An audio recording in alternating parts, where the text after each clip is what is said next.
Welcome to the Happy and Corporate podcast. This podcast is created to help you design the happiness you want in a corporate world, but also to discover your leadership style. This podcast is really made for you and really built also by you. So in this podcast, we hear about guests, we hear about content from coaching, from training, from books, etc. Really help you develop your leadership style in the workplace and just simply be happy. I am Benet Lenoir. I am a certified executive coach and a seller at heart. This is my podcast.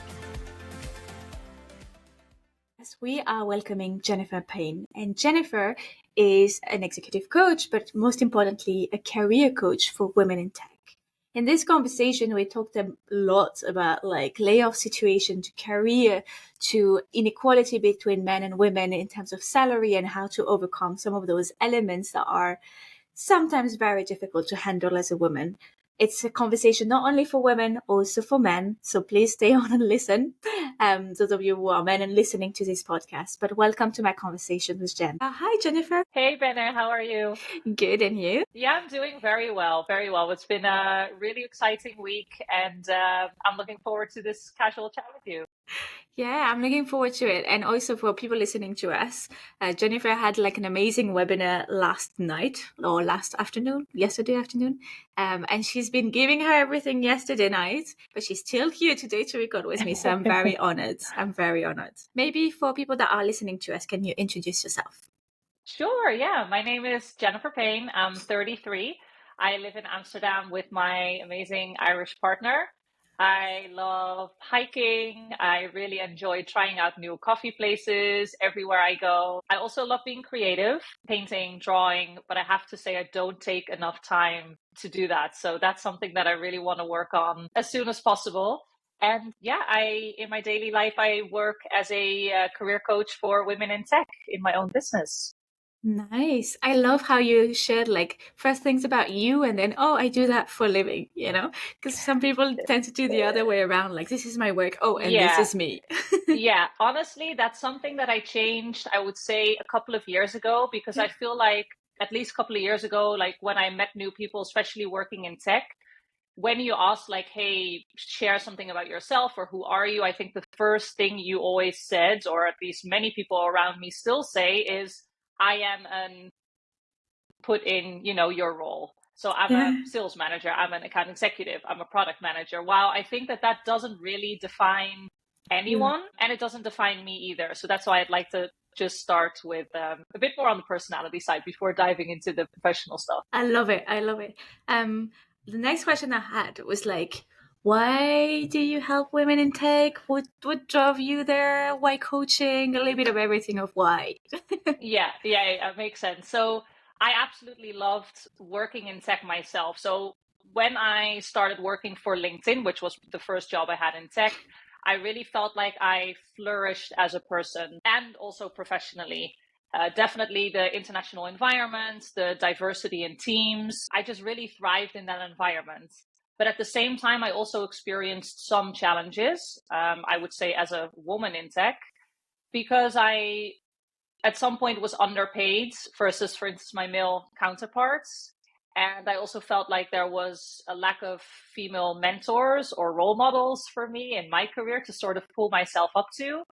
And I think I also lacked some general career support for, a woman working in tech. So I overcame most of those challenges over the years. And that also made me want to help other women overcome those same challenges. I totally agree with you. On the women role model side, I feel like also sometimes, even if there are some, they have a very strange life that you would not relate to, or you wouldn't not want that for you. And so I find it difficult to find role models where you feel like it's balanced. Yeah, 100%. And I think that's something that happens in many organizations nowadays. And I hear it from other women around me as well who are still working in tech, is that, if there's only male leaders in senior leadership, then it's very hard to imagine yourself one day moving up to those roles, which I think is why it's so important to keep talking about female role models and female mentors and coaches in tech. Yeah, totally agree. So you help women in tech. Why do they come Yeah. to you for help? So the main things I would say are to help them really figure out what job suits them well based on personalities, based on values, based on skills, and then me helping them land that job in the end as well. Secondly, helping them escape a work environment that really doesn't suit them.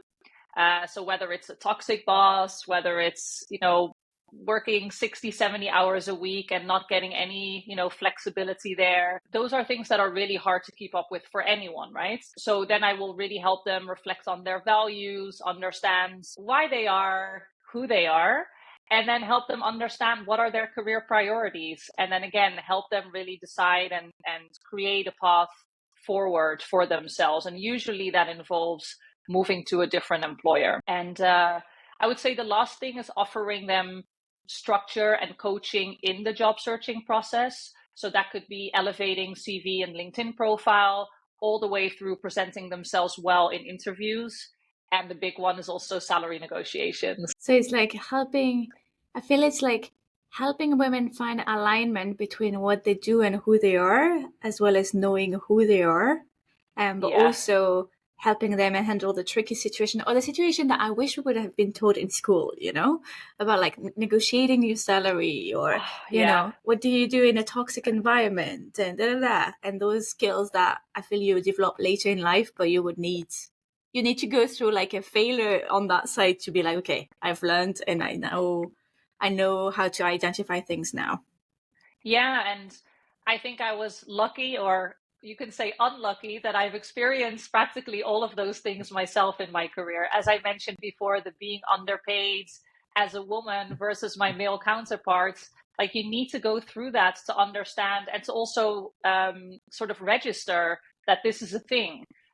So it took me some time to realize that this was a thing and understand that, I am in charge of my own career. So if I want to Yeah. create a change, then I am the one that needs to stand up and advocate for myself. And again, going through these challenges has taught me so much. And that's why I'm even more motivated and enthusiastic to help other women overcome the same issue, because we all deserve to earn more, but how do you then actually get there? So Yeah. yeah, those are really topics that excite me every single day. Yeah. And I like what you say about also the sense of ownership. Because sometimes I feel when we talk about career, it's like almost we default the responsibility to your manager and da da Yeah. da and the organization, where actually you're creating your own path. Yeah, 100%. That's something that I also did and thought, I would say, at the start of my career. I was really relying on my manager to grow, to learn stuff, to see if I could get promoted. And it was only after, an X amount of years that I started realizing waiting on them actually got me nowhere. It Yeah. got me stuck in the same position. And yeah, I needed to change that. And as soon as I realized again that I was in the driver's seat of my own career, I finally started seeing opportunities. Obviously, I have to stay curious at the same time as well. But then seeing those opportunities, then it's really pick and choose. Like, what do I want to focus on now? Rather than thinking, I didn't get that promotion again, or my manager Yeah. didn't help me do X or Y. If you're in the driver's seat yourself, you can Yeah. reach practically anything. And you can escape that kind of victim mindset as well of like, this happened to Yeah. me, instead of Yeah. like, I made this happen, or, kind of like the passive versus active voice in a way. So yeah. For sure. For sure.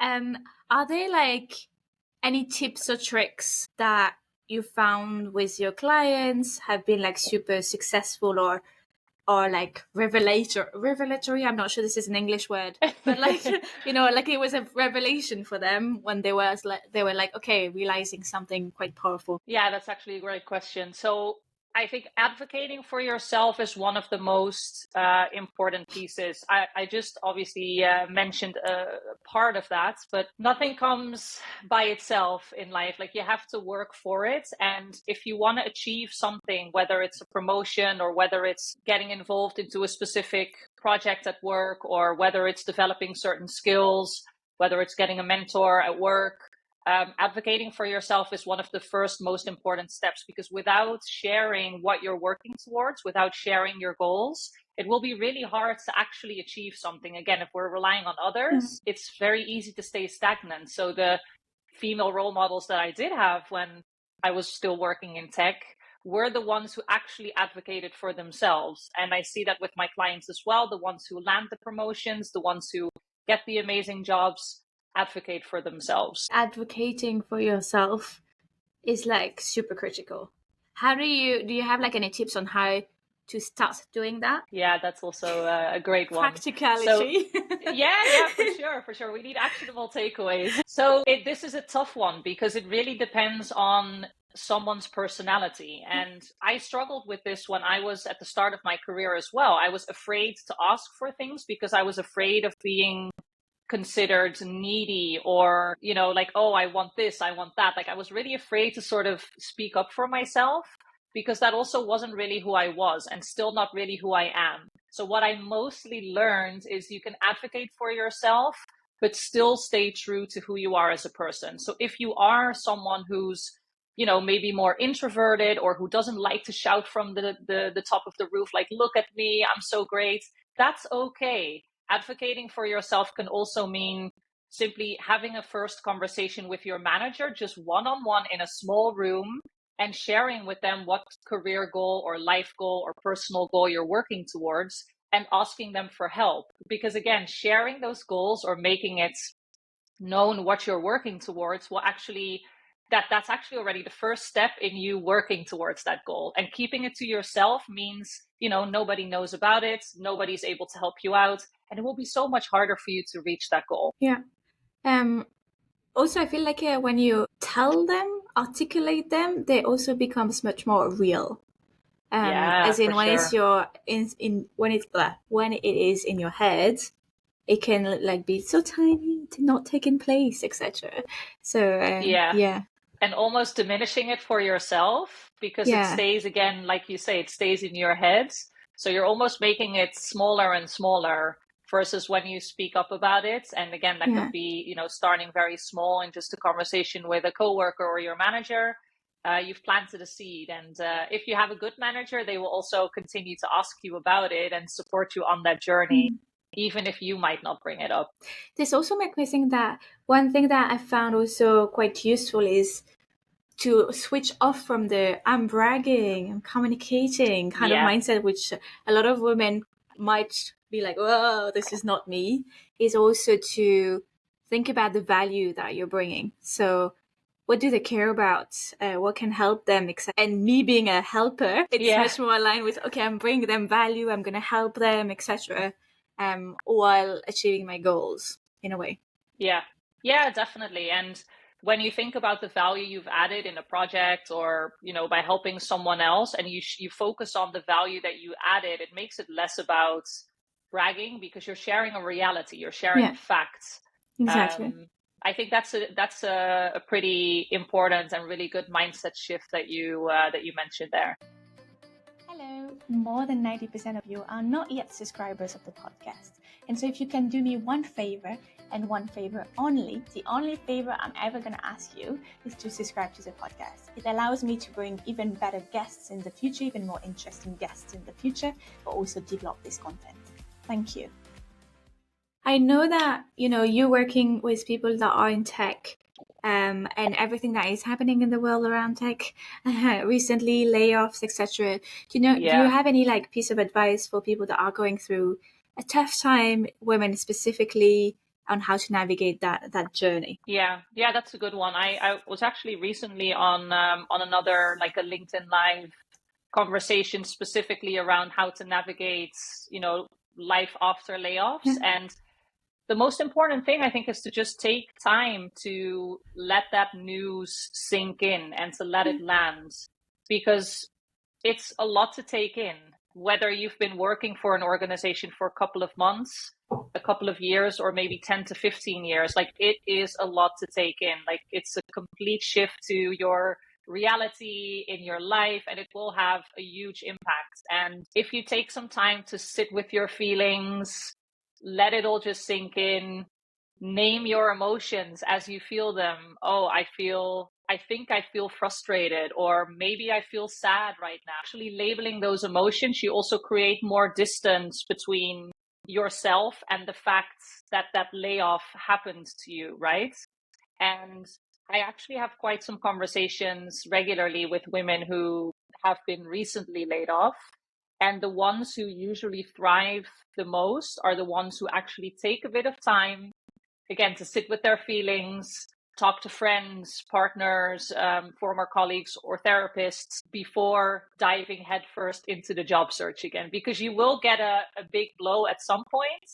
But if you sit with your feelings and take the time to get adjusted to it, they are the people that I see, at least in my environment, who will thrive the quickest afterwards. I think also whenever then you're looking for your next opportunity, the mindset is really important. And I think if you Yeah, look for it from a place of like, I'm not feeling great at all, yet I'm going for it, I think as an interviewer, you will feel it somehow. yeah, You will yeah, feel that disconnection, or the trust or the connection is harder to make. yeah.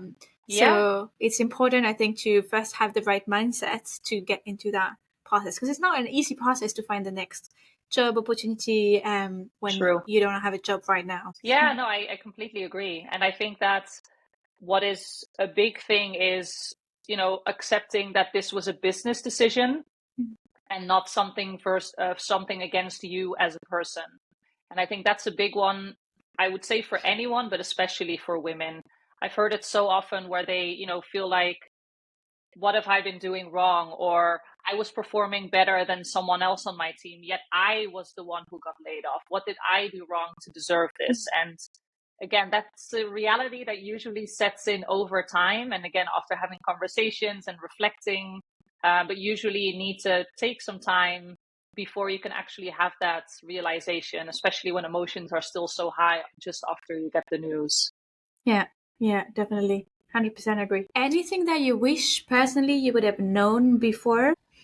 So, I would say that the most important thing, I touched on it earlier, is that I am the one in charge of my own career. I was so reliant on other people at the start of my career, sort of jumped into opportunities only driven by the fact that I might have been good at a job and someone reached out to me like, hey, this seems like a good opportunity for you, without taking the time to actually reflect whether this was the right opportunity for me. And I was then working with organizations that weren't really set up to bring the best potential out of me, and organizations that didn't really fit my personality, my values. And, it kept me busy for, a couple of months to maybe, 1.5 to 2 years at most. But I felt really restless then at some stage. So again, being in the driver's seat yourself, I think is the most powerful realization you can have, especially relating it to your career. But part of that is definitely reflecting on, why are you making certain decisions, or is this really the best opportunity to go for me? And does it align with the work-life balance that I'm looking for? Does it align with, taking care of the kids back home? Does it align with the salary and benefits that I'm looking for? And as soon as you realize that you are in control of that and take the time to reflect on those things, for me, that was the time that my career really started to take off. It's interesting because I'm hearing you and I'm noticing how you feel. You come up to me as so much in control of what you're feeling and knowing yourself so deeply that you come up like super strong in a way, super powerful as well in what you're saying, just because you know where you're going, you know why you're going there, and what's it feels to me, your mission and purpose in life, so that makes things easier. Yeah, it took some time, right? It took some time. Don't get me wrong. Like, I made many, many mistakes, many failures in my career, and that's okay as well, right? Because those are the moments that, you learn from and you can reflect on and change and adapt going from there. So I made many, many mistakes as well, but I do appreciate it. Thanks. Talking about mistakes, it's a good segue into the next question I had, which was like any like failures or mistakes that you can share with us that you learn from. Yeah, for sure. There are many. Like, how long do you have? 6 I, hours. yeah. Um, so It's definitely being driven by the wrong things in my career. And that is related to me not reflecting enough on the things that were most important to me in my career. So we didn't touch on this before, but I actually had a coach or got coached at that time. And that's when I really started to reflect on what is the most important thing to me? What is it that I really want out of life, out of my career? Again, work-life balance. Do I really want a higher salary, or do I just want to be happy with what I do every single day? And as soon as I started realizing what my priorities were, I was able to have, I got so much more clarity, and I was able to really decide on my path forwards. And I think the coaching was for me groundbreaking because I didn't get coached before. And that really opened my eyes to the potential that I had as a person, but also, again, that I was able to control my life and my career going forward. But I had to know sort of the right steps to take. And at that time, I really needed the coaching to help me see that. But yeah, that's what got me where I am today as well. And I like, because you also touched base on that a little bit earlier in the podcast, where you say, sometimes like building your support system after a layoff as well, partner, family, friends, also therapists, coaching, etc. And I feel like also it's during those moments you make also a strong realization, right, about yourself or what you want in life. So not shying away from a coach or a therapist or whatever you feel like you need, because those people also, I feel, hold the space for you to get also just that thinking time and getting that out. I coached some people where I just sat and they were talking and they were figuring the answers themselves, but it's just like I was just holding the space for them to get to that realization, and I didn't even ask any question, and I was like, okay, and they were like, that was so valuable, thank you for the piece of advice, and I was like, I love that. I didn't say I anything. absolutely love that. Yeah, those are the most powerful moments. Like, honestly, after that, I think it was not just coaching, but also having a really, good manager where I felt, I was in a safe space, in a trusted environment. They let me be myself 100%. And I unfortunately didn't have many of those managers in my career of, I don't know how long, 12 years. But I had a couple that really made sure that I could be the best version of myself. I didn't have to hide who I was. And that was also the moment, they only had to ask me one question. And that could give me, 10 different new realizations that I just didn't think about before. But you need to be in a safe space to be able to come up with those realizations. And unfortunately, what we see at work a lot is when you don't have that safe space, that it will be hard to grow as a person because you're kind of being kept small, and you're not in a growth mindset or a growing environment. So that's why I think coaching and mentoring and therapy are so important, but you have to be in a safe space and in a good mental space to be able to have those realizations. But that can take your career to the next level, or to the level that you want your career to be at, so to speak. Yeah. So I know you help a lot of women, and I know we're coming up also to the end of this conversation.